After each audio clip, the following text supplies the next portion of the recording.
اللہ کے ذکر اور رسول اللہ صلی اللہ علیہ وآلہ وسلم کے ذکر کی اس خوبصورت محفل میں نعرات حاضر ہیں۔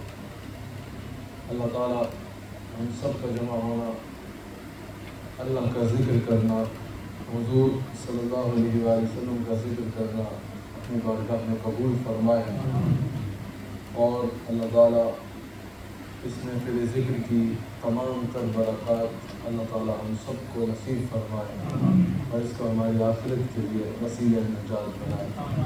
الحمدللہ میرے شیخ طریقت تشریف فرما ہے، میرے مرشد کریم تشریف فرما ہے۔ اللہ تعالیٰ ہم سب کو شیخ کی برکات سے بھی کما حق کو استفادہ کرنے کی توفیق عطا فرمائے۔ الحمدللہ حضرت نے علامہ صاحب نے خوبصورت گفتگو فرمائی اور اشارہ فرمایا۔ میں نے بھی جو اشتہار میں عنوان لکھا ہوا ہے اس کے مطابق چند گزارشات کرنی ہیں۔ اللہ تعالیٰ ہم سب کو آقا علیہ الصلوۃ والسلام سے ہماری عقیدت بھی مضبوط کرنے کی توفیق عطا فرمائے اور حضور صلی اللہ علیہ وآلہ وسلم کے متعلق ہمیں اپنا عقیدہ بھی مضبوط کرنے کی توفیق عطا فرمائے۔ آج کی محفل کا جو اشتہار میں نے دیکھا اس میں جو ٹاپک لکھا ہوا تھا وہ وسیلہ تھا، حضور صلی اللہ علیہ وآلہ وسلم کا وسیلہ، اولیاء کا وسیلہ، مطلب وسیلہ لکھا ہوا تھا اللہ کی جانب۔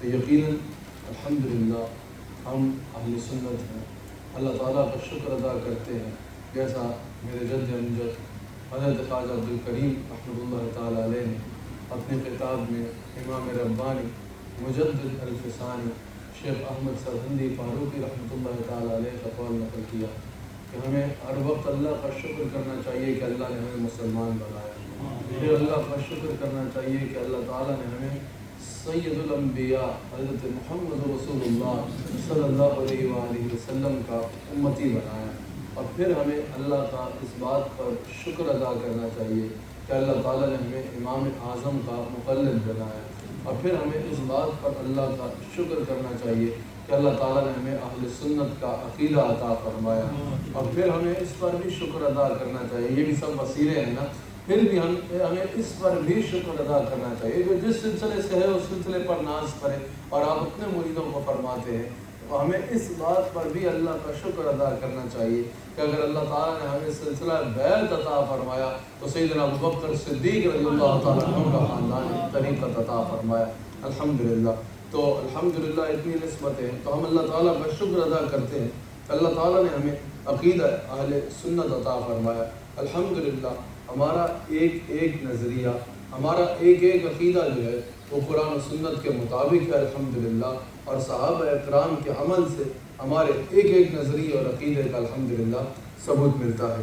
سب سے پہلے اللہ تعالیٰ نے ارشاد فرمایا یا ایھا الذین آمنوا اتقوا اللہ۔ اہل تصوف کی محفل ہے، اہل تصوف کا جو حلقہ ہوتا ہے اس میں سب سے پہلا درس یہی ہوتا ہے، اور حضور علیہ السلام کی دعوت کو بھی اگر دیکھا جائے تو اس میں ہمیں بارہا یہ پیغام نظر آتا ہے کہ اتقوا اللہ، تقوی اختیار کرو۔ اگر صحابی حاضر ہوتے ہیں اور عرض کرتے ہیں یا رسول اللہ اوصنی، یا رسول اللہ مجھے نصیحت کیجیے، تو حضور علیہ السلام ارشاد فرماتے ہیں کہ نصیحت یہ ہے کہ اپنے اوپر تقوی کو لازم کر لو، اللہ کے خوف کو اپنے اوپر لازم کر لو، اللہ کے ڈر کو اپنے دل میں بسا لو، ہر وقت میں یہ خیال ہو کہ اللہ مجھے دیکھ رہا ہے، اور پھر ہر وقت میں اس چیز کا حیا ہو کہ اللہ مجھے دیکھ رہا ہے۔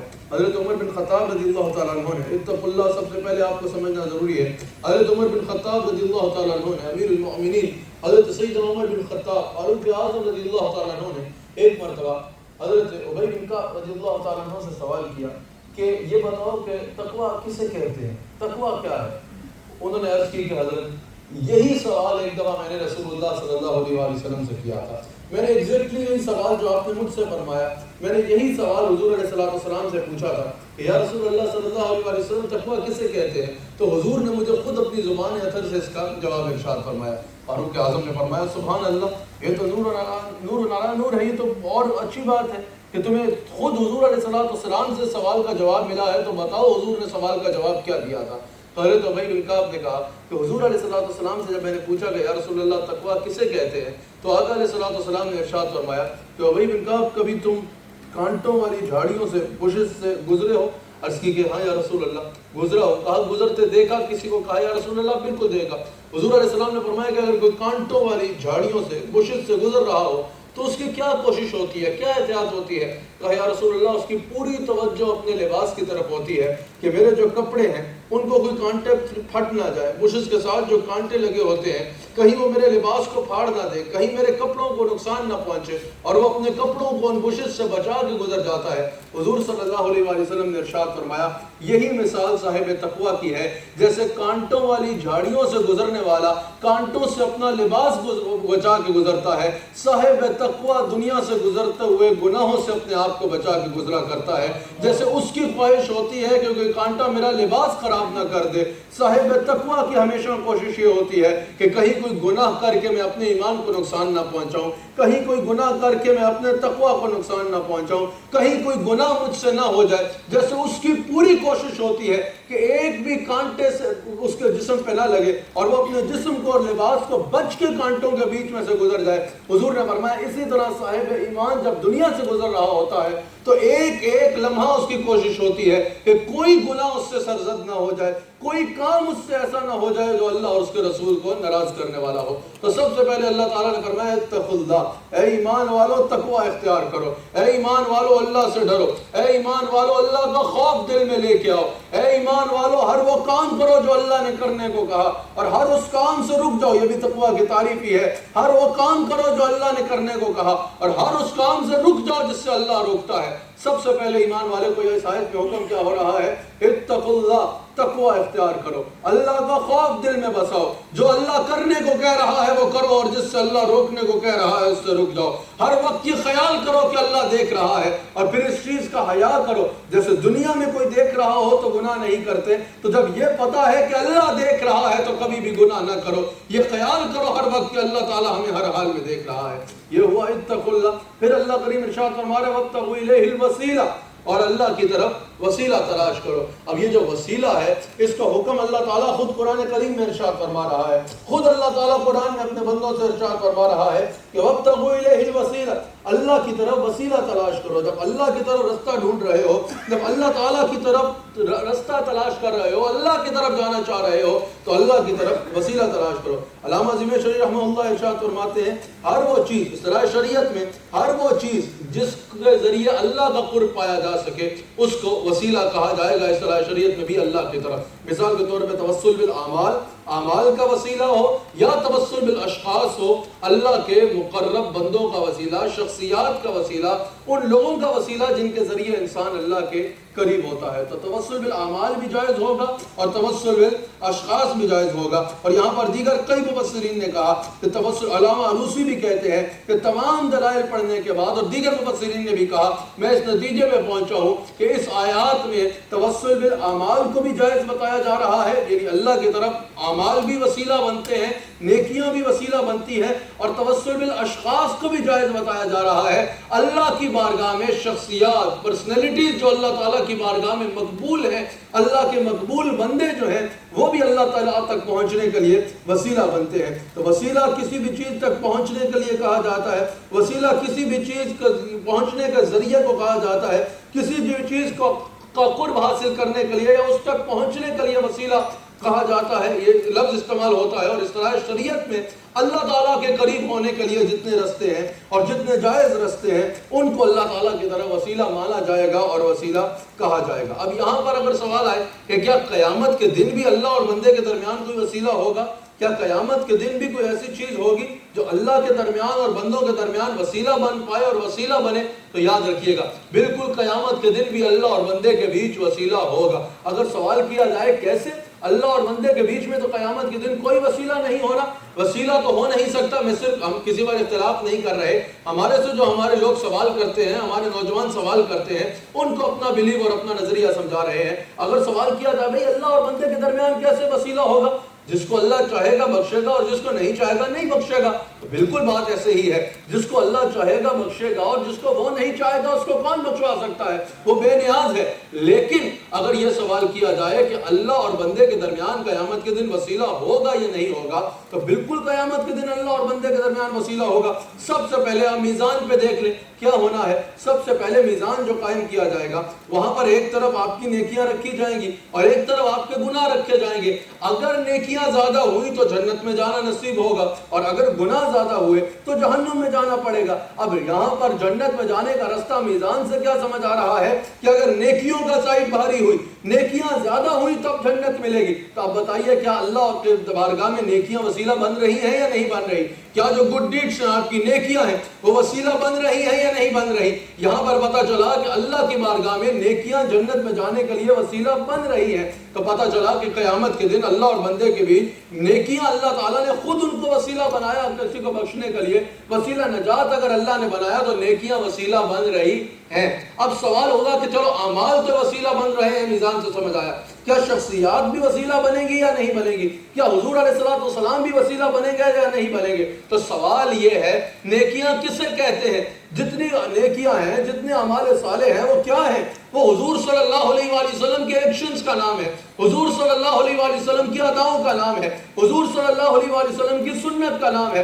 اگر کوئی کھانا بھی اس ترتیب سے کھائے، اس انداز میں کھائے گا کہ حضور ایسے کھاتے تھے، ایسے بیٹھ کے، ایسے سیدھے ہاتھ سے تناول فرماتے تھے، تو یہ عمل بھی نیکی ہے، یہ بھی وسیلہ نجات بنے گا، یہ بھی قیامت کے دن میزان پہ رکھا جائے گا اور اعمال کی سائٹ کو بھاری کرے گا۔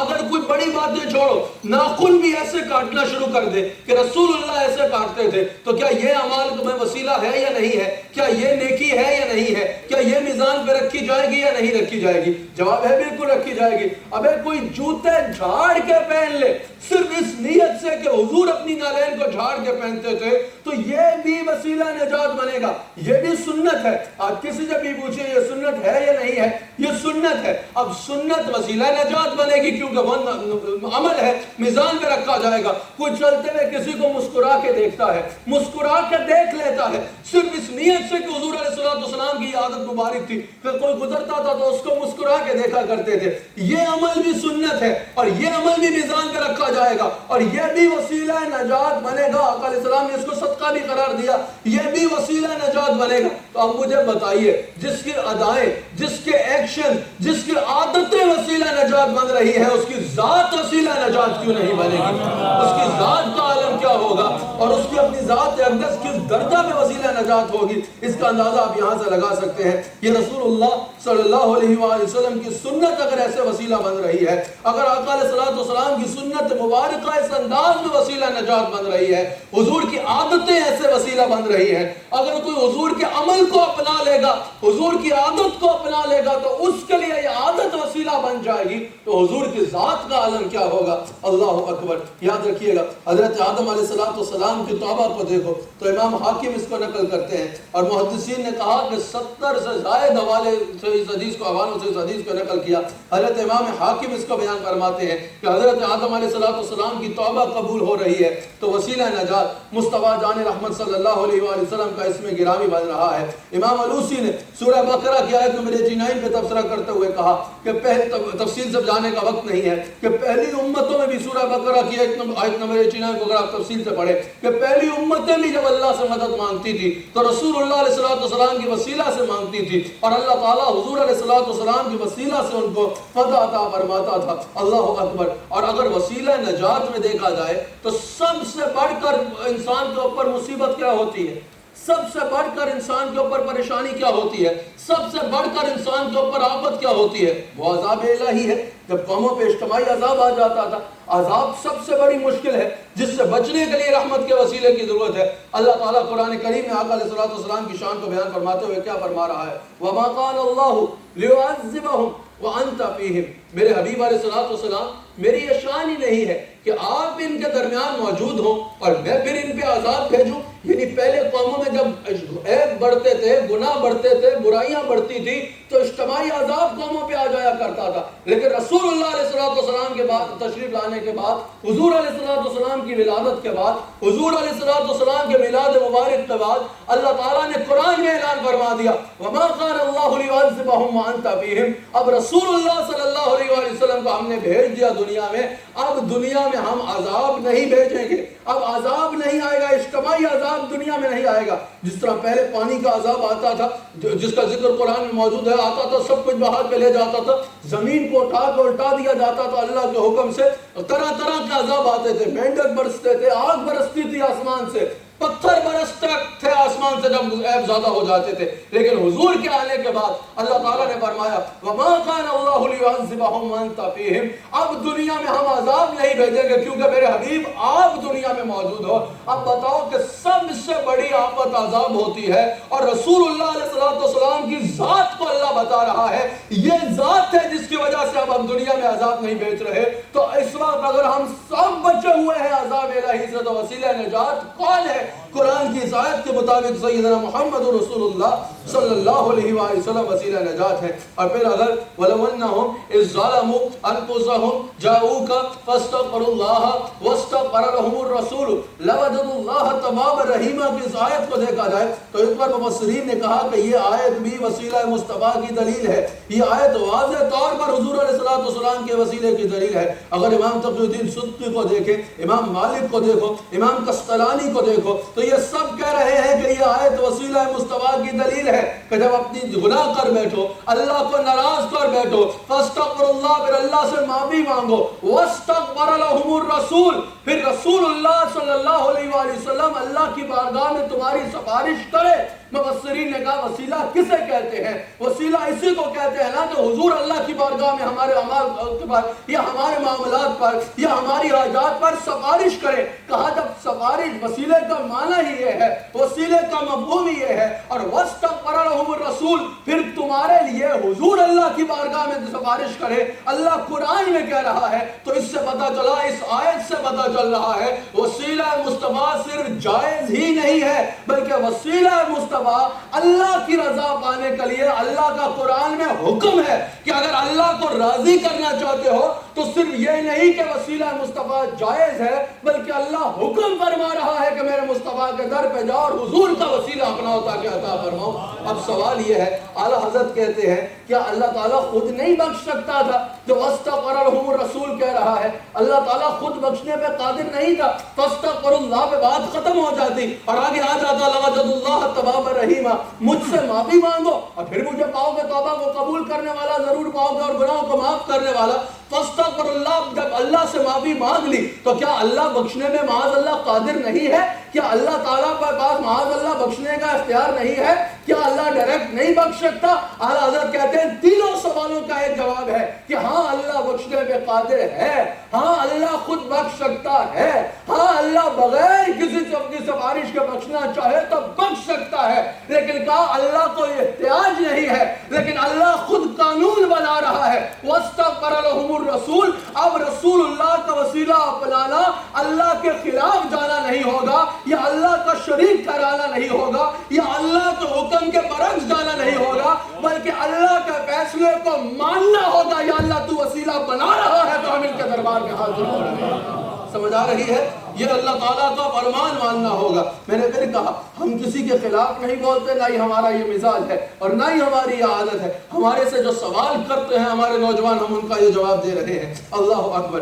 رسول اللہ علیہ السلام کو اللہ تعالیٰ ایسا وسیلہ بنا رہا ہے اور پھر حضور علیہ السلام کو اختیار بھی دے رہا ہے. میرے حبیب علیہ السلام آپ کے پاس جب آئے، آپ جو چاہو، جس کے لیے چاہو، جس کو جو رائے دینا چاہو آپ دے سکتے ہو. صحابی حضور کی بارگاہ میں حاضر ہوئے، یا رسول اللہ ایک ایسا عمل ہو گیا کہ روزہ رکھا تھا، روزہ ٹوٹ گیا، کیا کرو؟ آقا علیہ السلام نے فرمایا کہ 60 روزے رکھو، بیچ میں ایک بھی مس ہوا تو پھر کاؤنٹنگ 1 سے شروع کرنی پڑے گی. یا رسول اللہ کرم کریں، ایک نہیں رکھ پایا، اتنے کرم فرمائیں. آقا علیہ السلام نے فرمایا، یہ بخاری کی حدیث، آقا علیہ السلام نے فرمایا اچھا ایسا کرو کہ 60 مساکین کو غلام آزاد کر. یا رسول اللہ اس کی بھی طاقت نہیں رکھتا.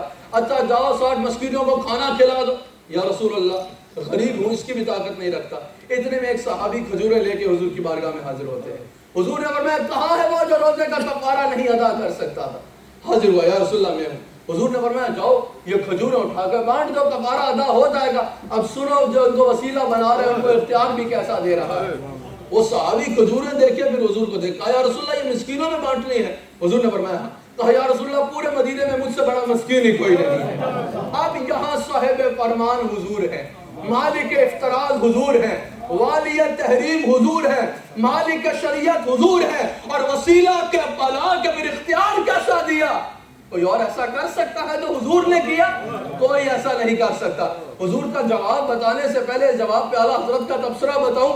اعلیٰ حضرت کہتے ہیں او امتیو، حضور کا جواب سنو اور پھر دیکھو یہ وہ بارگاہ ہے جدھر خطا کا بدلہ عطا سے لیا جاتا ہے، اسی کو تو بارگاہ بے کس بنا کہتے ہیں۔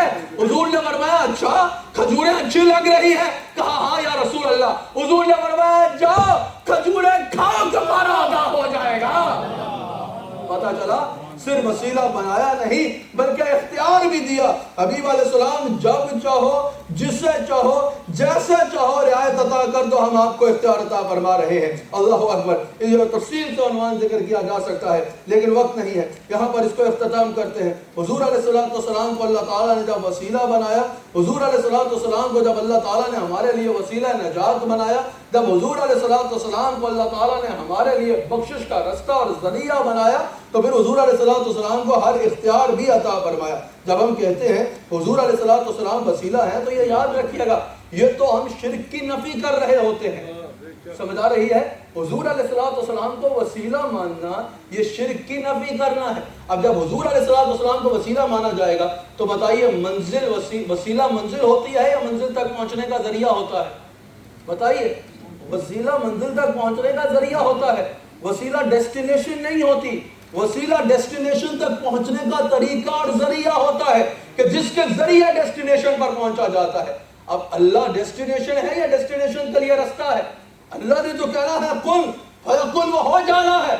اللہ تعالیٰ کو تو کسی کے آگے وسیلہ نہیں بنایا جائے گا، وہ تو مالک ہے، خالق حقیقی ہے، مالک بھی ذات ہے، معبود پر حق ہے، قادر مطلق ہے، اس کو کسی کے آگے وسیلہ بنانے کی ضرورت نہیں ہے۔ اس نے جو کہنا ہے وہ ہو جانا ہے، وہی تو سب سے بڑا ہے، اسی تک تو پہنچنا ہے۔ اب وہ فرمانا وابتغوا الیہ الوسیلہ، میری طرف اللہ کی طرف وسیلہ تلاش کرو۔ اب اس تک پہنچنا ہے، وہ منزل ہے، اس تک پہنچنے کے لیے اسی کو وسیلہ نہیں، اس کے ذریعے رستے کو وسیلہ بنایا جائے گا۔ اب وسیلہ خالق کی شان نہیں ہے، اعلیٰ حضرت کہتے ہیں وسیلہ شان ہی مخلوق کی ہے۔ پھر اعلیٰ حضرت فتاوی رضویہ میں اس حدیث کو نقل کرتے ہیں کہ رسول اللہ علیہ السلام کی بارگاہ میں ایک صحابی حاضر ہوئے، کہا یا رسول اللہ صلی اللہ علیہ وآلہ وسلم، ہم آپ کو اللہ کی بارگاہ میں وسیلہ بناتے ہیں اور اللہ کو آپ کی بارگاہ میں وسیلہ بناتے ہیں۔ حضور جلال میں آگے حضور نے فرمایا سبحان اللہ، اللہ اس سے پاک ہے، اللہ کو کسی کے آگے وسیلہ نہیں بنایا جائے گا۔ یہ اللہ کی شان نہیں ہے کہ اللہ کو خالق کائنات کو مخلوق کے آگے وسیلہ بنایا جائے۔ سمجھ آ رہی ہے؟ کیونکہ وسیلہ منزل نہیں ہوتی، وسیلہ منزل تک پہنچنے کا ذریعہ اور رستہ ہوتا ہے۔ اللہ کو ذریعہ بنائے رستہ بنایا جائے گا نہیں، اللہ منزل ہے۔ تو کہا اب اللہ تک پہنچنا ہے تو اس تک پہنچنے کے لیے وسیلہ بنایا جائے گا، اس تک پہنچنے کے لیے ذریعہ بنایا جائے گا، اس تک پہنچنے کے لیے رستہ تلاش کیا جائے گا۔ اور اللہ تک جتنے رستے جاتے ہیں، حضرت عبداللہ بن مسعود نے کہا اللہ تک پہنچنے کے جتنے ذریعے ہیں، جتنے وسیلے ہیں، جتنے رستے ہیں، توسل بالاعمال ہو، توسل بالاشخاص ہو، جتنے وسیلے اور ذریعے ہیں اللہ تک پہنچنے کے لیے، سب سے مجرب یعنی آزمایا ہوا وسیلہ، سب سے مقبول یعنی کامیاب وسیلہ، سب سے مضبوط وسیلہ سیدنا محمد رسول اللہ صلی اللہ علیہ وآلہ وسلم کی ذات اقدس ہے۔ حضور علیہ السلام کی ذات اقدس ہمارے لیے وسیلہ نجات بھی ہے، وسیلہ رحمت بھی ہے، وسیلہ بخشش بھی ہے۔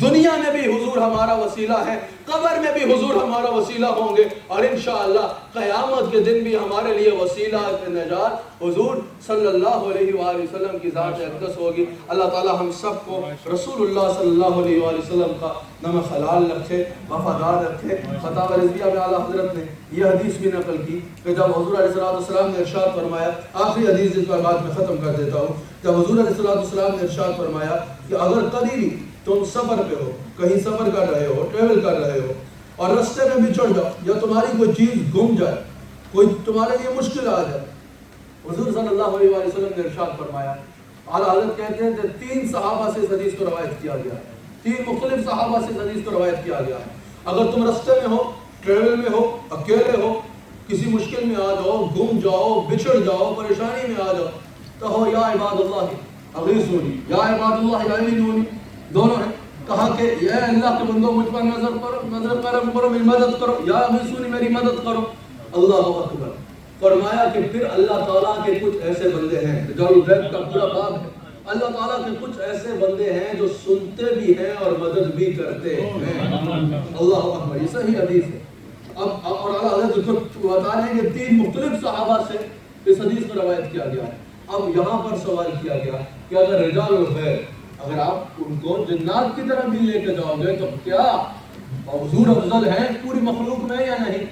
حضور علیہ السلام سب سے کامل ہے یا نہیں؟ کیا حضور علیہ السلام سے زیادہ سماعت یا زیادہ تصرف جنات میں ہے؟ ایسا تصور تو رکھا ہی نہیں جا سکتا، سمجھ آ رہی ہے؟ اب اعلیٰ حضرت کہہ رہے ہیں کہ جب ایسے لوگ ہیں، رجال الغیب کا پورا باب ہے کہ جن کو پکارا جائے اور حضور حکم دے رہے ہیں پکارو اور کہو کہ میری مدد کرو، اب اگر ایسے لوگ ہیں جو گزرتے مسافر کی آواز سن کے اس کی مدد کر سکتے ہیں تو بتاؤ سید الانبیاء سید الانبیاء کس انداز میں وسیلہ بنیں گے، اور سید الانبیاء کس انداز میں اپنی امت کے لیے وسیلہ نجات بنیں گے؟ رسول اللہ علیہ السلام کے غلاموں، ہم سب کو اللہ تعالیٰ حضور صلی اللہ علیہ وآلہ وسلم سے وفاداری کے ساتھ زندگی گزارنے کی توفیق عطا فرمائے، حضور صلی اللہ علیہ وآلہ وسلم کی محبت میں زندگی گزارنے کی توفیق عطا فرمائے، حضور صلی اللہ علیہ وآلہ وسلم کی عقیدت میں زندگی گزارنے کی توفیق عطا فرمائے۔ اللہ تعالیٰ ہم سب کو حضور صلی اللہ علیہ وآلہ وسلم کی کامل محبت اور کامل اتباع